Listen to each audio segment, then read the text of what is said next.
is Rachel. Welcome back to my channel. As you can see, I am in a whole new filming setup. So essentially I moved. I am now in my own place, and so I'm trying to figure out the best place to film in this house. So far, I like the setup of this room. This is actually the guest bedroom. This room just has a very happy vibe to it. I especially love like the bedspread. You probably can't see it all too well because I have the focus blurred in the background, but yeah, I just love the colors in here. It's definitely not very Christmassy or anything like that, but it does make me happy. And I'm experimenting with lighting right now as well. Wow, this video is not off to a great start because I didn't even introduce what this video is, but we are here to do a weekly reading vlog. I wanted to do a vlog this week because I moved to a new place and I have to get settled in. Specifically, I need to shelve my entire book collection. There's a lot of different like small bookshelves all over this house. So I need to do that, and so I'll get some B-roll footage of that. And also it is Christmas time. As you saw in the clip before this, I set up the Christmas tree and I need to get my Christmas decorations in order. So I thought that that would just be a fun thing to add to a reading vlog. So today is Monday, November 29th.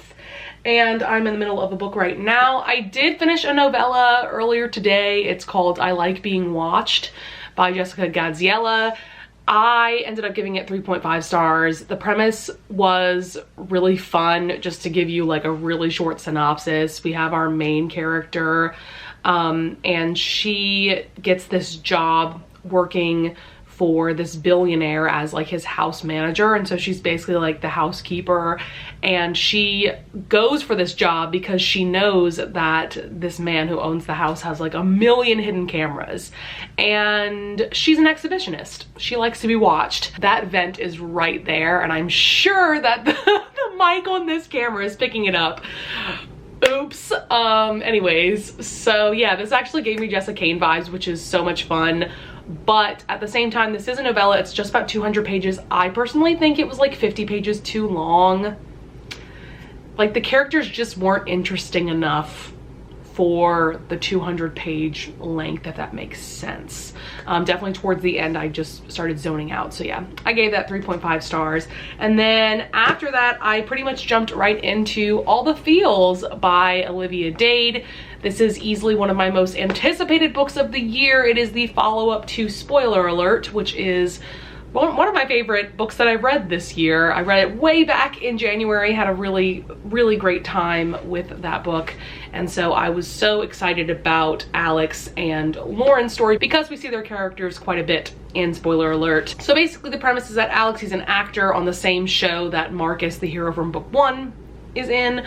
I forget what that show, oh, Gods of the Gates. Basically like Game of Thrones meets mythology, maybe Greek mythology, I want to say.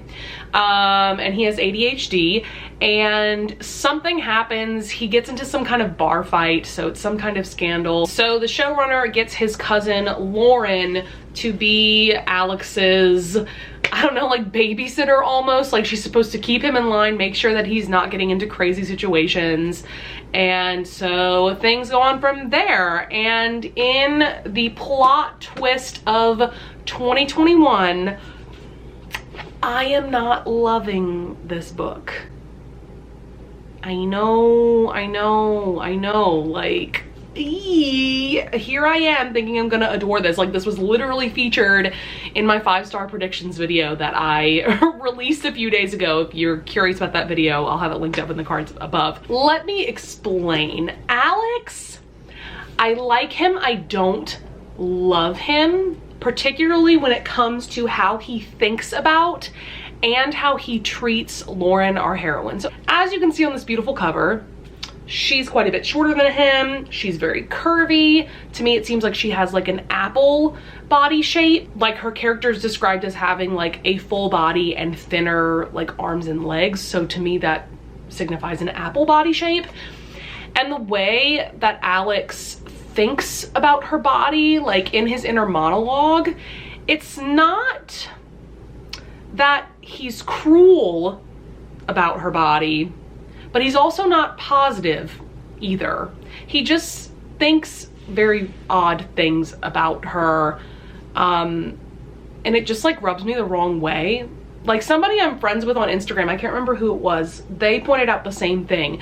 It's also that he just seems very fixated on her body and how like abnormal it is almost. It's just very odd, and I also don't love the way that he teases her. I don't know, he's almost constantly teasing her about like how short she is, like just things about her body that she can't control, and that's what's rubbing me the wrong way. I don't love it. But I will say there's moments in this book so far. I'm on page 169, that's chapter 15, that's just about like 44% of the way through. There have been moments and scenes though that I have really enjoyed in terms of like him sticking up for Lauren and just the way he is towards her. Like he has good moments, but most of this book is just a little cringy for me. I don't know. I don't love his character. I really like Lauren. She's kind of a grumpy heroine. I adore that trope. I don't know. I just expected a bit more from Alex's character given what we saw of him in spoiler alert. So I'm very interested to read the rest of this book and see if my opinion of him changes. I mean, I really want to love this book. I would love if I could give this 5 stars by the time that I finish it. If you would have told me that I would not love this book, I would have laughed in your face, because Olivia Dade is a new favorite author of mine. I love spoiler alert. I've also read Teach Me, which is one of her indie published books, and I loved that book as well. So help me. I will say something else I like about this book is that we have older main characters, because Alexander, I think he's like 39, almost 40, and Lauren is like the same age. So I love that. That's what I love about Olivia Dade, is that she has like older main characters. So yeah, I will finish this tonight and I will give you guys an update tomorrow, and then we'll see if I get any more cool like B-roll footage tomorrow as well. Hey guys, it's very late on Tuesday. It's like 10:40 p.m.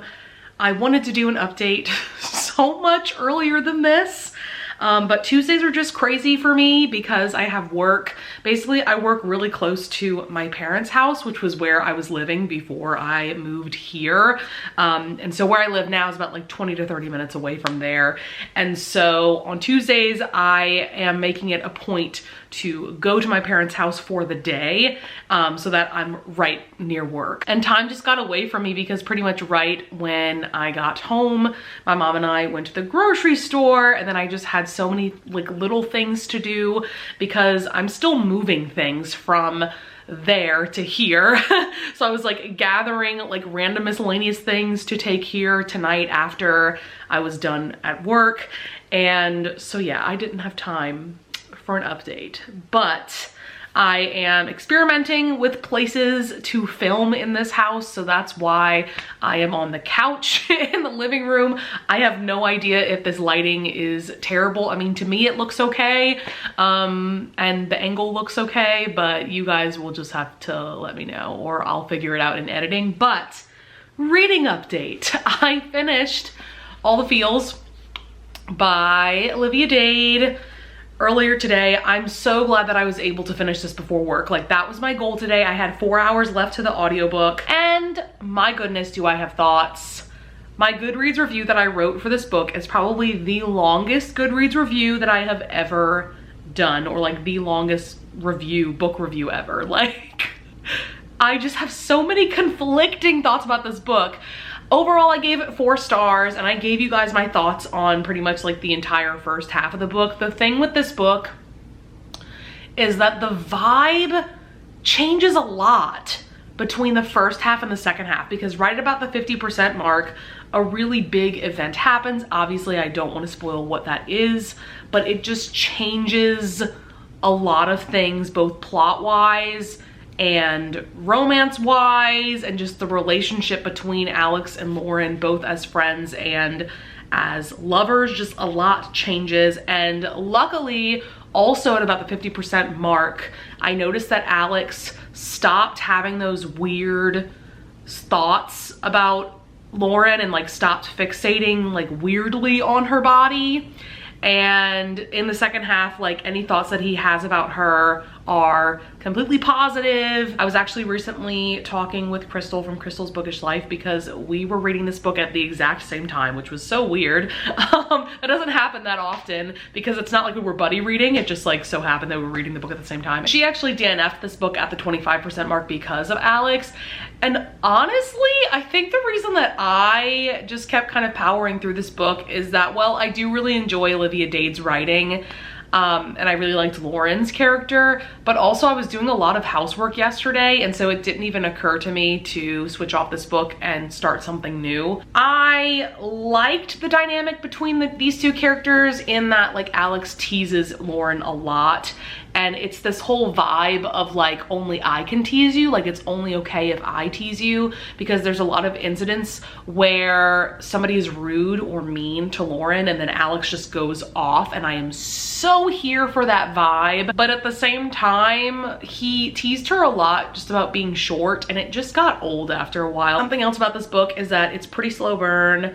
Nothing happens between Lauren and Alex until about the 60% mark, which is fine. I am totally not against slow burn romances, okay? I love Mariana Zapata. Clearly I'm fine with slow burn. I think my issue is that things changed kind of abruptly between these two characters too. Enough about the negative things. Let's talk about the things that I really enjoyed about this book. There's a reason I gave this 4 stars, okay?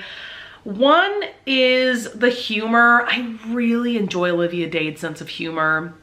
And there are some scenes that vividly stick out in my mind that pretty much made me laugh out loud. Like there's a scene where Lauren and Alex, they go to this inn.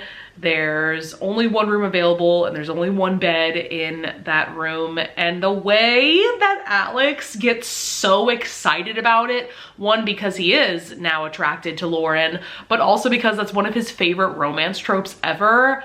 That is probably my favorite scene in the entire book. I absolutely loved it. Something else that I really did love about this book is the individual character development. So with both Alex and Lauren, they both learn and they grow so much in this book. Do I recommend this book? Yes. I personally enjoyed Spoiler Alert a lot more, even though I do have my issues with Spoiler Alert, which is why it's not gonna be one of my like top favorite romances of the year. I know a lot of people who absolutely loved this book and gave it 5 stars, but personally there were things about Alex's character that got on my nerves, and I know I'm not the only one that thinks that. So yeah, really good. I don't know what I'm gonna read next actually, but I want to start something before going to bed tonight. Like I said, it's just about like 10:50 p.m. right now, and if you know nothing about me, you should know that I am a night owl. I stay up until at least 1 or 2 a.m. every night. I actually like to edit videos late at night, but yeah, I'm just a night owl naturally, and I hate waking up in the morning. So I'll probably start something and get a good chunk of the way through, and I will definitely talk to you guys tomorrow. All right, hello everyone. Once again, I totally meant to do an update way earlier than this. It is 11:43 p.m. I just filmed my end of November reading wrap up, which took me forever. These wrap-ups take me forever to film because I'm doing my makeup while I'm filming and talking about these books, and it takes me forever to do my makeup and my hair and all of that. Like these videos feel like a mess when I'm filming them, but the end product after I edit it all together comes out really well in my opinion. So yeah, and I still have 2 videos to film tonight. Yikes. So I really don't think I'm going to get any more reading done today, which kind of sucks, but it is what it is. I mean, I've just been feeling really hectic since moving into this house because every day I have a list of things that I want to do. Like I'm basically trying to like tackle 1 room per day, and so time just got away from me because I was like scrubbing one of the bathrooms like completely from like ceiling to floor, it felt like, and then I also was talking to my sister who is living in the UK right now, so I talked to her for like 2.5 hours, which was good because I needed to catch up with her, but yeah, because of all of that, like time really got away from me, but I still got to read an entire book today. Well, I read like 20% of it last night and then the rest of it today. because when I clean, I listen to an audiobook. And so that book was Lady Daring Takes a Lover by Julie Ann Long.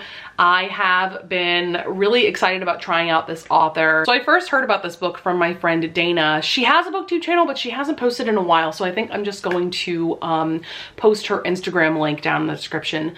But she raved about this book, I remember. And this is also an author that I've been intrigued about. It seems like she writes more like rom-coms. Maybe she has vibes of Tessa Dare. And after reading this book, I do get some slight Tessa Dare vibes from her. So if you are someone like me that absolutely adores Tessa Dare, I would recommend checking out this author. And I'm really looking forward to reading the rest of the books of this series. The 4th book came out today, actually. No, came out yesterday. I don't even know what day it is anymore. It's December 1st. But yeah, this is a really fun premise. We have Lady Daring. She is a widow. Her name is Delilah. Basically, she realizes that her husband was in debt when he was alive, and so she has no inheritance from him. She ends up meeting Angelique, who, unbeknownst to her, was her husband's mistress. So a very unlikely friendship forms between these two women, and they end up opening a boarding house together, which is kind of like a hotel or an inn, however you want to think about it. But I think boarding houses are meant for like longer, more like extended stays. And so that's one of the things I loved about this, is just these two women opening this business together. You know, these are two women that their entire lives they've been controlled by men in various different ways, and seeing them move on from that and just create their own life was so cool. I love the side characters in this. The hero is Tristan, who is this naval war hero, and he is essentially tracking a cigar smuggler, and basically that leads him to Lady Daring's boarding house, and so things go on from there. I liked this romance. I didn't love it. I feel like we could have used more on-page time and development for their romance. It kind of seemed like them confessing their love for each other came a little bit out of nowhere. Like, we did get a couple of like sexy scenes with them, and we did get some development of them like talking and getting to know each other and good banter and all of those things, but I just don't feel like we got enough for me to believe that these two people desperately loved each other by the end. So I gave this 4 stars. It was a delightful time. It was really fun. There's like a mystery throughout as well in terms of like the cigar smuggling, and I would definitely recommend it. I'm really looking forward to reading the next book, which is going to be Angelique's romance, because throughout this book I was like dying for her to fall in love as well as Delilah. So yeah, I recommend this. I don't know what I'm gonna read next. Let me look at my Libby. I think I might jump into my reread of Act Your Age, Eve Brown, because that audiobook is due in just about 7 days. So I wanna get that one done. Basically, if you didn't watch my December TBR video, which I will link up in the cards above, basically in December, I'm planning on rereading a couple of my favorites from earlier this year, because I'm trying to get a clearer picture of where I want to put these books in my ranking of the best books of the year, because basically how I do my favorites of the year is that I do rank them from like number 10 to number 1, and this year I'm planning on doing like a best books of the year, so like non-romance books. I'm also planning on doing my 10 favorite contemporary romances, and then my 10 favorite historical romances of the year, and then I think I'm also going to do a video about my favorite romance novellas as well, because I read so many more books this year than I did last year. Like last year I read like 271 books, and this year I think I've read almost 400 books. So that's like double the books almost. So I definitely feel like I need to make more like separate favorites videos, and I think you guys will really enjoy that, and I think I'm gonna really enjoy making those videos and those rankings as well.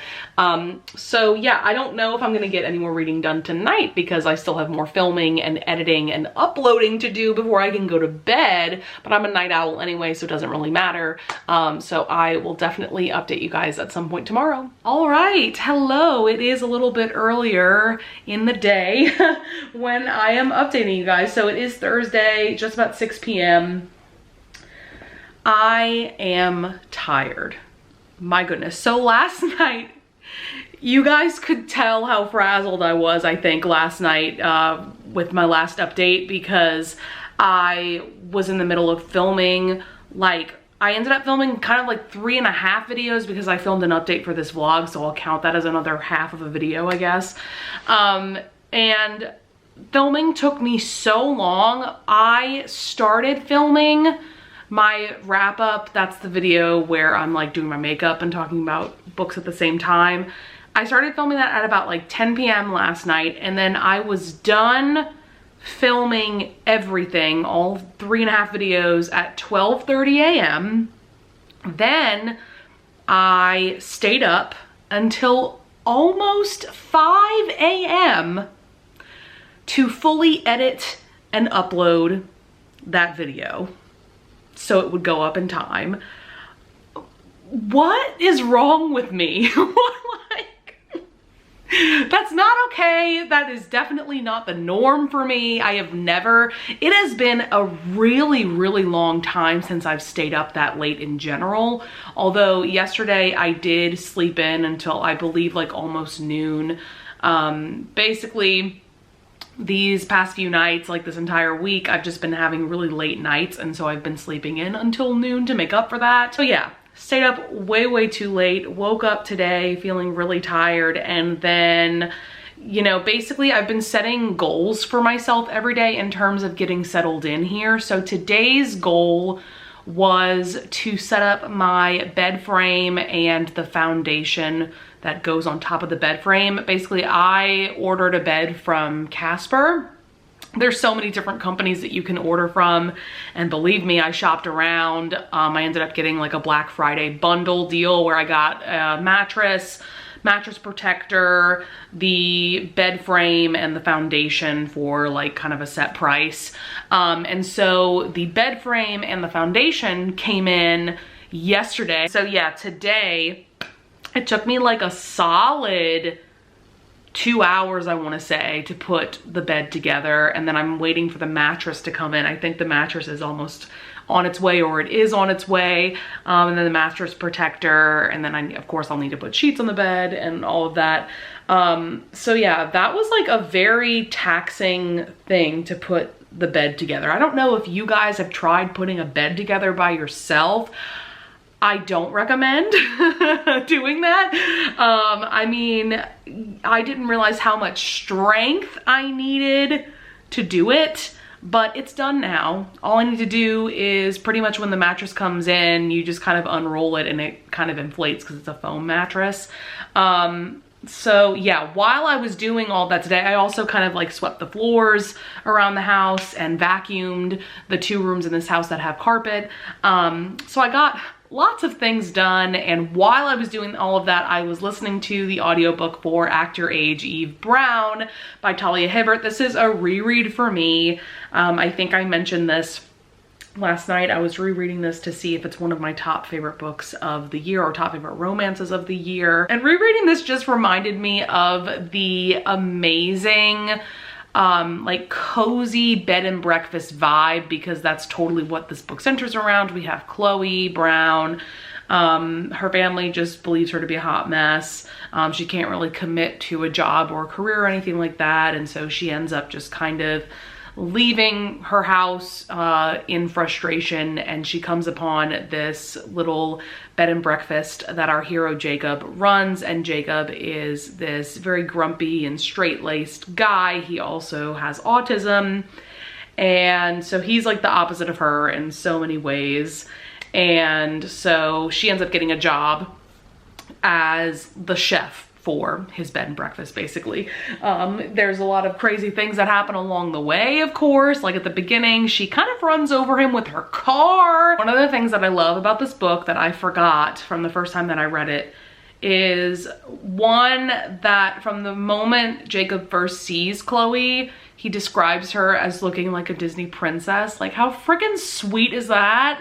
Also, the fact that throughout the book, he starts calling her sunshine, like, so freaking cute. Like, Jacob literally is the perfect balance of like grumpy, yet sweet and sexy as hell. There is that sex scene that you guys will know if you've read this book. Let's just say it involves something purple and sparkly. I'm gonna leave it at that. If you've read the book, you know what I'm talking about. And that scene in particular, Jacob is just chef's kiss. I also relate to Eve so much, not only in terms of like her past in like the performing arts, and how frustrating that is to be plus sized and being a performer, being an actor, but also in her discovery of her autism. This is something that I have never talked about publicly in any format, whether it be on this channel or on social media really, or anything like that. But over the past few months of some really deep soul searching, I have come to the conclusion that I may have autism. And so reading this kind of representation is amazing. Also, Eve is plus size, so we love that representation as well. Is it one of my top 10 favorite contemporary romances of the year? Something is telling me no, actually, which is weird. Like, you would think, like, I just gushed about this book, right? And I've read it twice this year. And maybe it's because a lot of this book feels kind of mundane and normal. You know, they're just at this bed and breakfast a lot of the time, slowly falling for each other. And maybe I need more excitement in my romances. That might be the issue. I don't know. It's still a great book. I still highly recommend it, of course.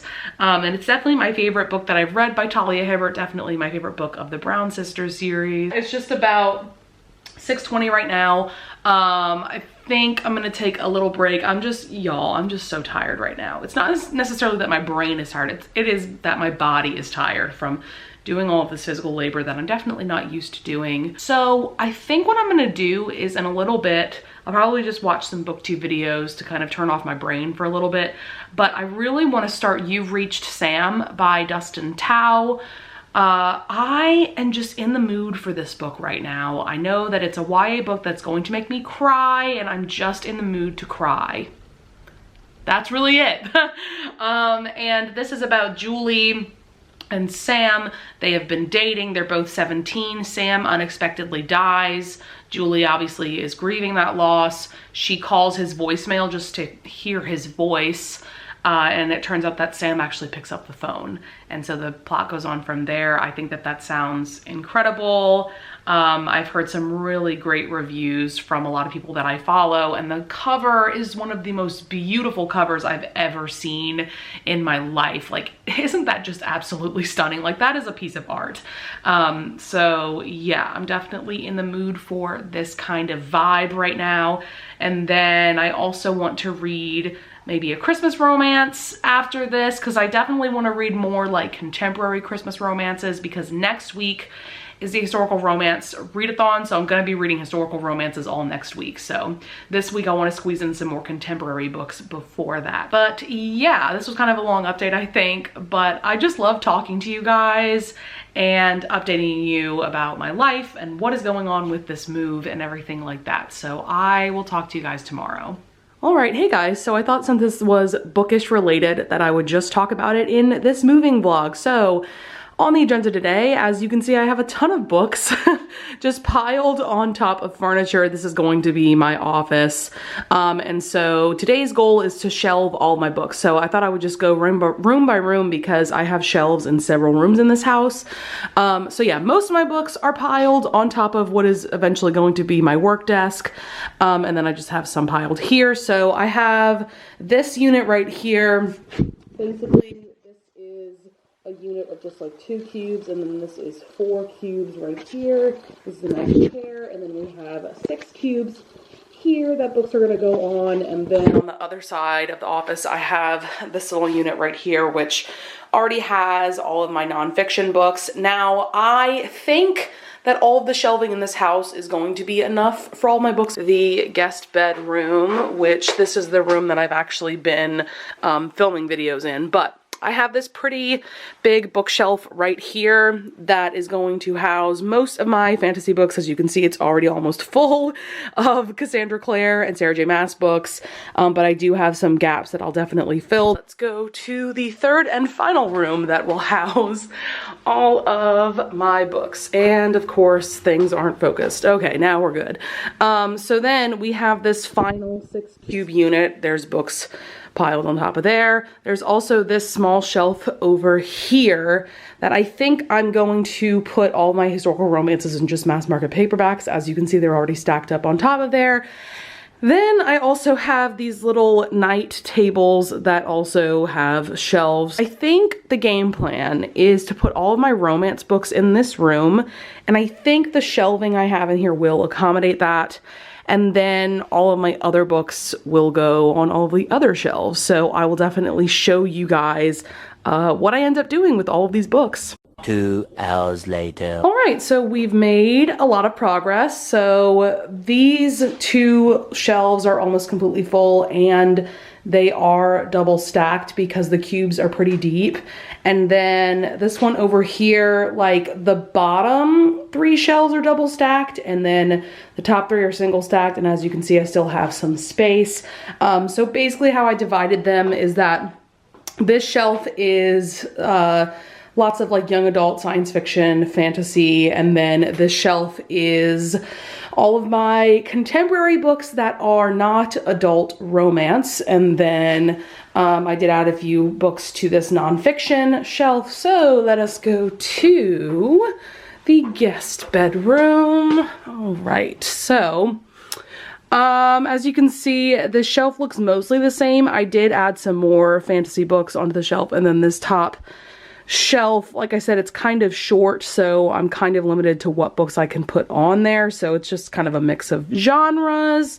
So, oh, there's my ring light. Let's keep going to my bedroom. So then we have this shelf is just single stacked, and this is all of my contemporary adult romances. And then this shelf over here is pretty full. The bottom shelf is double stacked, the top shelf is just single stacked, and those are all of my historical romances, and there's some like urban fantasy books like Alona Andrews mixed in there as well. So I'm just happy that these shelves have accommodated all my books, and I'm actually about to talk to you guys in a second to give you a reading update. So I thought this would be a good place to do an update. I'm just sitting at my desk, and I love my little Christmas tree in the background.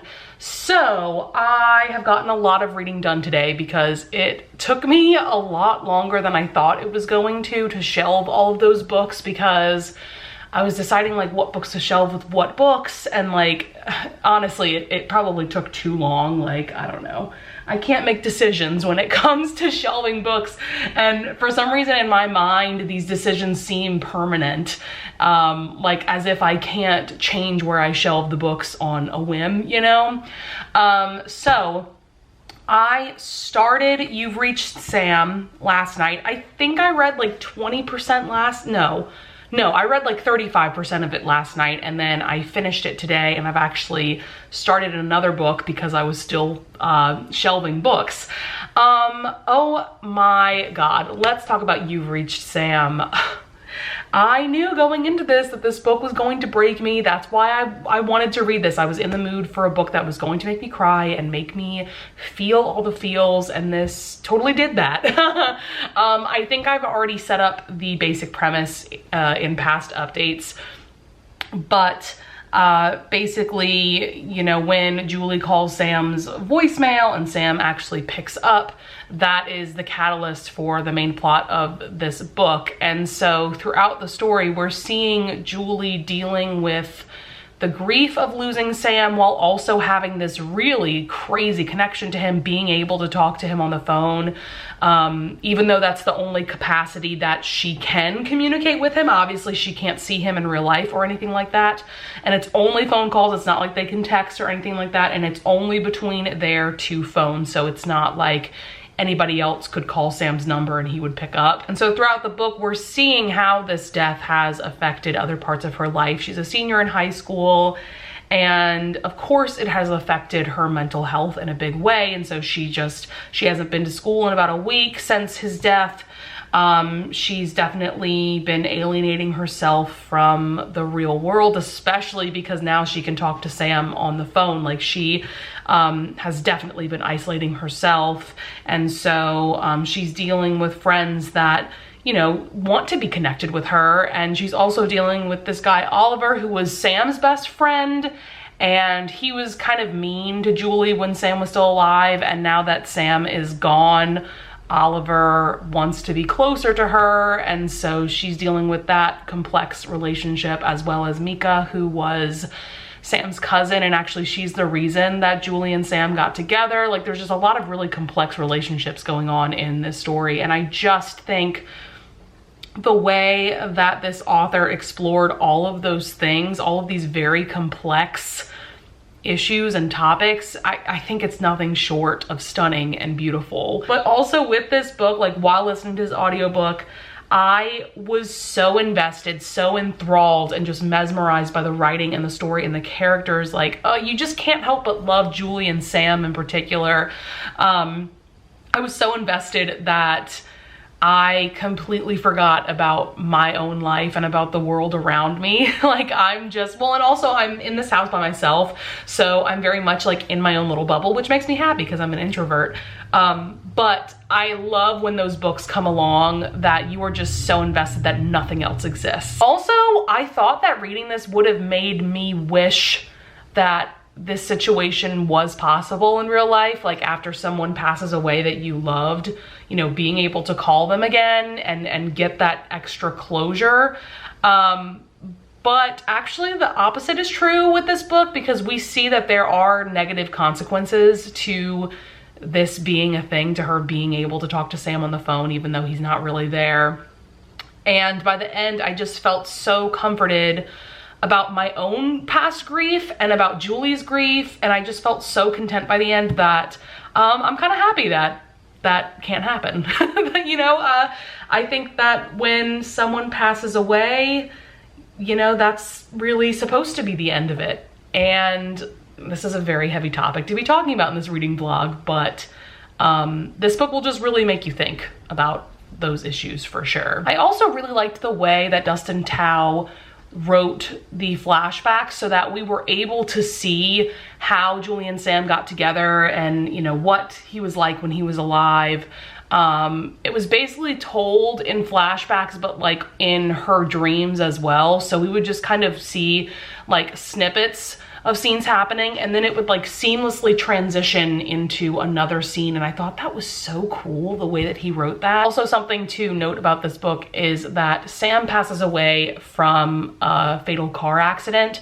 And so that's one of the reasons why Julie didn't get any closure. She wasn't there when he passed away. So definitely know going into this, content warnings for loss of a loved one, of course, grief, but also this fatal car accident, because that is talked about a little bit in detail, I would say, even though that Julie wasn't there. Like, she does talk about the details that she does know from the police that were at the scene and all of that. So again, just know that this is a stunning book. If you think you can handle the subject matter, and if you want to read a book that will give you a good cry, then I would highly, highly recommend it. Gave it 5 stars. So then, like I said, I was still shelving books after I finished this audiobook, so I jumped into The Trouble with Mistletoe by Jill Shalvis.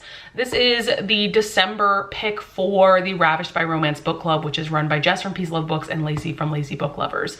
Jill Shalvis is actually a romance author that I've been kind of interested in checking out, but her covers look very like women's fiction-y. Not this one so much, but there's another series of hers that have these like summary covers, and they look very women's fiction-y and very much just like, I don't know, Hallmark movies. And so I'm not the most interested in those kind of romances, but this one sounds like just a really cute small town romance. So this story centers around Willa. She's the owner of a pet store and like also a pet grooming business.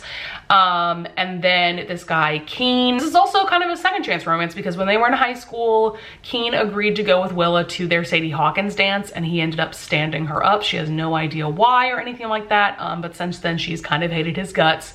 And so all of a sudden he shows up with this pet carrier carrying a cat, and he asks her to board the cat He's taking care of it for like a family member, and he doesn't seem to remember who she is from high school. And so yeah, things are starting off well between the two of them now that they're getting to know each other, but also there's that underlying, like, you know, why doesn't he remember me from high school thing going on.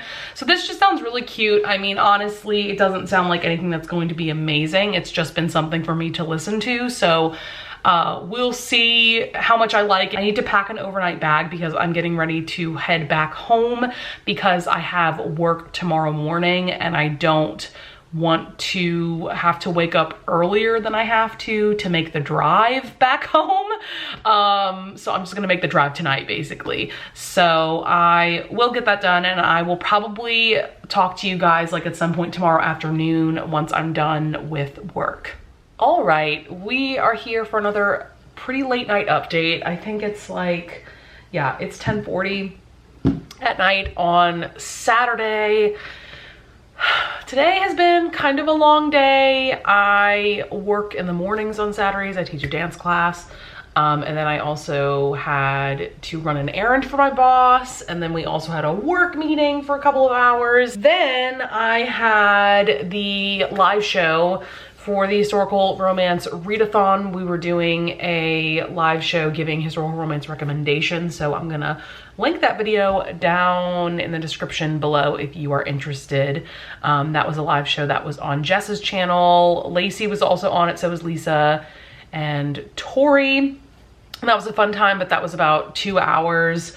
And yeah, I feel like I've just been kind of going nonstop all day, and I'm just feeling tired and I'm feeling stressed. I don't know. I just feel like these past few weeks have been very stressful, like moving my life to a new place. And, you know, now I'm living by myself, which is great, but also can be a bit anxiety inducing. I've never actually lived all by myself like this before. I've always had a roommate, or I've lived at home with my parents. So, you know, that's an adjustment.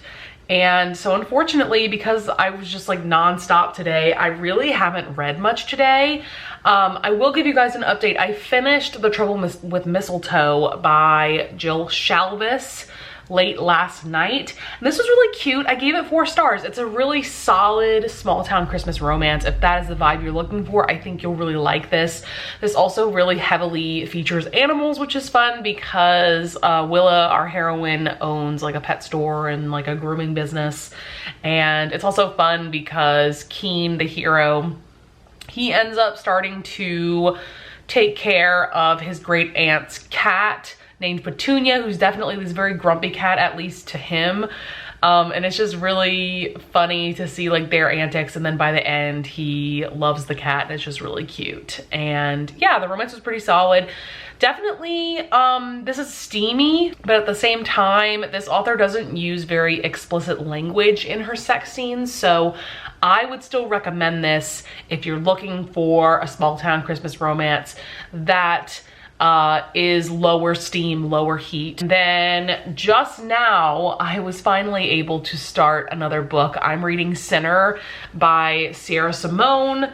This is a companion novel sequel, sort of, to Priest, which is a book that I read in November and really loved. I gave that 5 stars. These are darker romances. They're also very taboo romances.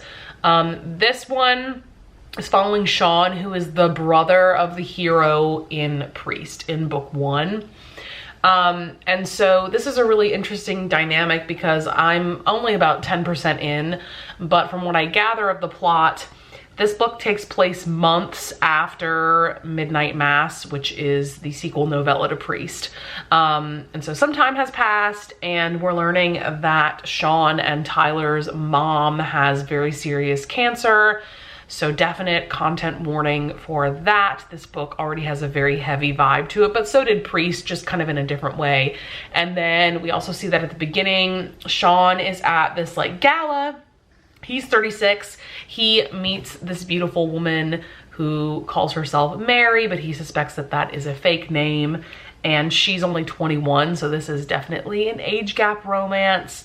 And from what I understand, she's preparing to be a nun, so like double taboo there. I'm really interested to see where the plot goes and all of that.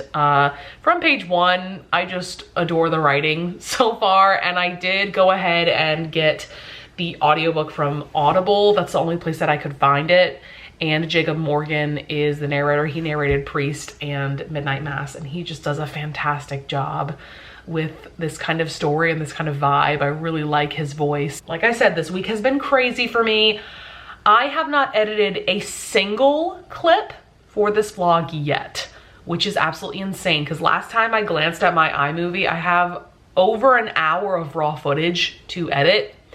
And usually with reading vlogs, I edit as I go. Like usually I'll film a couple of clips and then that night I'll just edit them so that I don't have to sit there forever trying to edit everything at one time. And unfortunately, that seems like that's going to be the case with this vlog. It is what it is. And then I'm also getting ready to vlog for the historical romance readathon that's happening starting Monday. So yeah, all that being said, I will give you guys a final update tomorrow. All right, it is Sunday evening. It's just about 6:30, 6:40 p.m.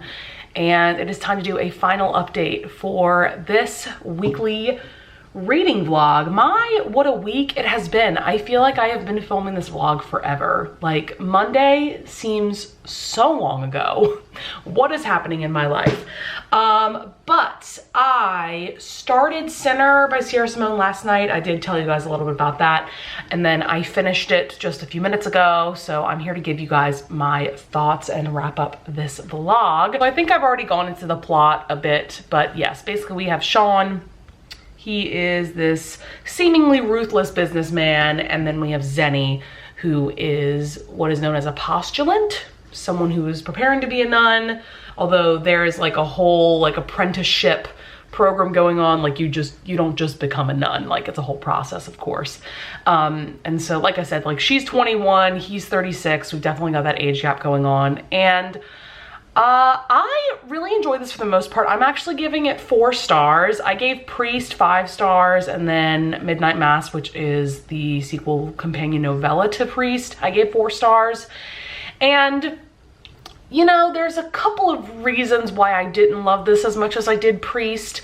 You know, an issue that I actually did have with Priest as well is that both of these books are told exclusively from the hero's point of view, which is really cool, really amazing. And in Priest, we at least got a couple of passages from Poppy, the heroine's point of view, like when she would give her confessions to Tyler. And in this book, we get literally 2 voicemails from Zenny to Sean, so we get a glimpse of her point of view. But I think because we really don't get that perspective, I found it hard to really like Zenny all that much. I didn't hate her by any means. Like, she's perfectly fine. It's just because I didn't get her point of view, I couldn't always like really understand her motivations and like why she did things and why she said things. I don't know, and like her mindsets. And I really liked Sean's character. I don't think I like him as much as Tyler from Priest. So I think that's another reason why I liked that book more than Sinner. Something that I did love about this book is that our hero reads historical romances, and this stems from his mom reads historical romances basically. And so when he was younger, he just like randomly picked one up and has been reading them ever since. And they have this little like book club together. And this book is very, very heavy though. His mother is going through like stage 4 cancer. It's very rough, it's very heavy. Sierra Simone mentions that the way in which his mother suffers is similar to how her own mother suffered before passing away. So just know that, you know, extreme illness. And I don't think this is a spoiler. I think you should know that she does end up dying towards the end of the book from this illness. That is a very tough scene to read, but at the same time, it's very beautiful because like the moment she passes away, oh no, the tears are gonna start again. Oh no. I was crying, so my eyes might be puffy from this, but the moment she passes away, is one of the very few moments in the book that Sean actually feels God's presence.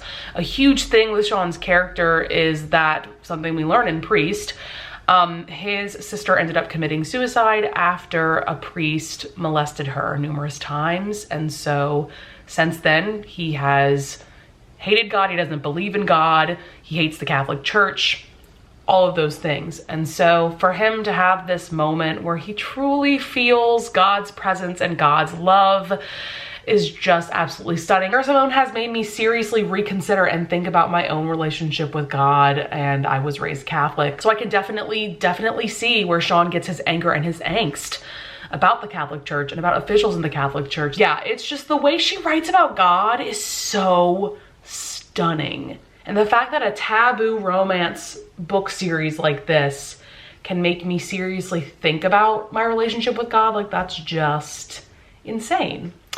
And so going back to the historical romances thing and having to do with his mom's illness, it's so freaking cute because we get a couple of scenes. I wish we would have gotten more of this, but we get a couple of scenes where he's reading a historical romance novel out loud to his mom and to the other patients that are getting chemo.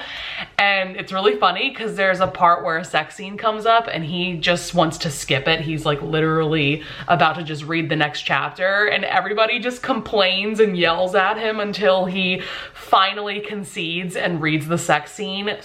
So funny. So I think that the spicy scenes in this might even be hotter than the ones we got in Priest.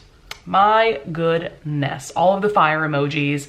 I also loved that Sean fell for Zenny first. I am always a sucker for when the hero falls first. I'm really looking forward to reading Saint at some point. That book actually like recently came out, like maybe a couple of months ago. And that one is actually a male-male romance between a monk and I can't remember the other character, but it's definitely gonna be another taboo romance centered around religion, which is really cool. So that is everything that I read this week. I think I read, was it 6 books? Might have been 7. I actually have to get going because I need to go to the grocery store and get my life together before tomorrow starts, because tomorrow is the beginning of the historical romance readathon. So I need to kind of get my TBR together and fleshed out.